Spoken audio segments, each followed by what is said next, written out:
జై శ్రీకృష్ణ అండి. ఈరోజు భగవద్గీతలోని సప్తమోధ్యాయంలోని 21 నుంచి 25 శ్లోకముల భావములు తెలుసుకుందాము. మొట్టమొదటగా 21వ శ్లోకం. యో యో యాం యాం తనుం భక్తః శ్రద్ధయార్చితుమిచ్చతి తస్య తస్యాచలాం శ్రద్ధాం తామేవ విదదామ్యహం. దీని భావము: నేను అందరి హృదయములందు పరమాత్మ రూపమున నిలిచియుందును. ఎవరైనను ఒక దేవతను పూజింపగోరినంతనే నేను అతని శ్రద్ధను స్థిరం చేసి ఆ ప్రత్యేక దేవతకు అతడు భక్తుడగునట్లు చేయుదును.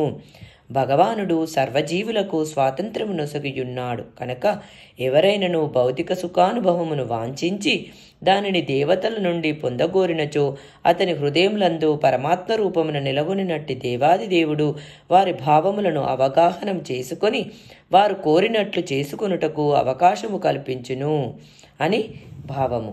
22వ శ్లోకం.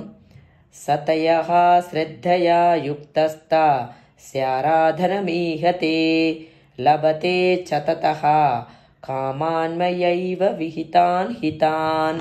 దీని భావము: అట్టి శ్రద్ధతో కూడిన వాడై మానవుడు ఏదేని ఒక దేవతారాధనను చేపట్టి తద్వారా తన కోరికలను ఈడేర్చుకొనును.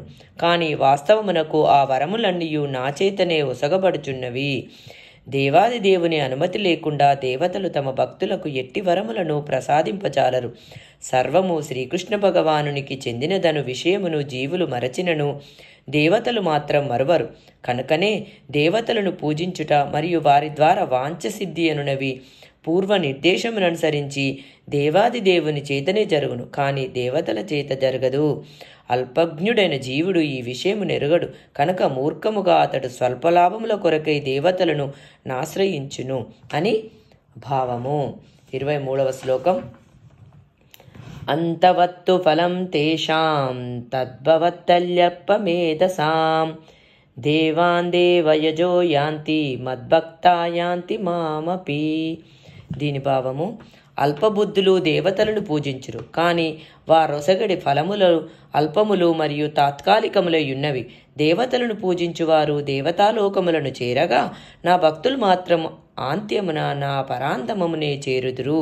ఇతర దేవతలను పూజించువారు కూడా దేవాది దేవుని చేరగలరని భగవద్గీతకు వాఖ్యానము రచించిన వారిలో కొందరు చెప్పుదురు. కానీ ఇక్కడ దేవతలను పూజించువారు ఆ దేవతలు నివసించు లోకములనే చేరుదురని స్పష్టంగా తెలుపబడినది కనుక సూర్యుని పూజించువారు సూర్యలోకమును చేరగా చంద్రుని పూజించువారు చంద్రలోకమును చేరుదురు. అట్లే ఇంద్రుని పూజించి వారు దేవతను పూజింపగోరినచో వారు ఆ ప్రత్యేక దేవతాలోకమునకు సంబంధించిన లోకమును మానవుడు పొందగలడు అని భావము. 24వ శ్లోకం.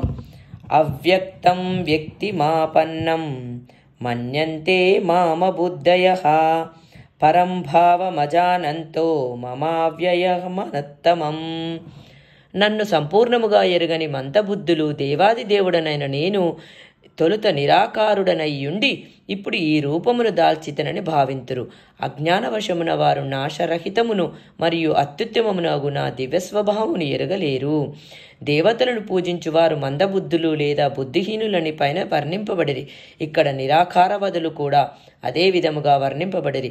శ్రీకృష్ణ భగవానుడు తన సాకార స్వరూపమున అర్జునుని ఎదుట సంభాషిస్తున్నను నిరాకారవాదులు అజ్ఞానంచే దేవాది దేవుడు రూపరహితుడని వాదింతురు. ఈ సందర్భంన శ్రీ రామానుజాచార్యులు గురు పరంపరకు చెందిన పరమభక్తుడైన శ్రీమాన్ యమునాచార్యులు ఈ చక్కని శ్లోకం ఇట్లు రచించియుండిరి అని చెప్పబడుచున్నది. 25వ శ్లోకం.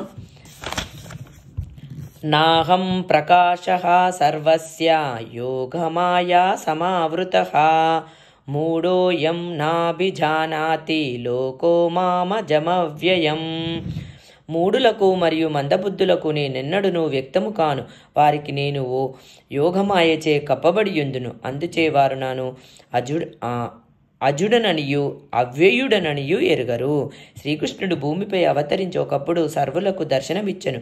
కావున ఇప్పుడు మాత్రం ఎదులకు సర్వులకు దర్శనమిచ్చుట లేదని ఎవరైనను వాదింపవచ్చును. కానీ వాస్తవమునకు ఆ సమయమున కూడా శ్రీకృష్ణుడు సర్వులకు వ్యక్తము కాలేదు. అతడు భువిపై అవతరించి ఉన్నప్పుడు కొద్దిమంది మాత్రమే అతనిని దేవాది దేవునిగా గ్రహింపగలిగిరి. కురుసభలో రాజసూయ యాగ సందర్భమున శ్రీకృష్ణుడు అగ్రపూజకు అర్హుడు కాదని శ్రీ శిశుపాలుడు అభ్యంతరం తెలిపినప్పుడు భీష్ముడు శ్రీకృష్ణుని సమర్థించి అతనిని దేవాది దేవునిగా ప్రకటించను అని భావము. జై శ్రీకృష్ణ అండి. మిగతా శ్లోకంలో మరో వీడియోలో తెలుసుకుందాం.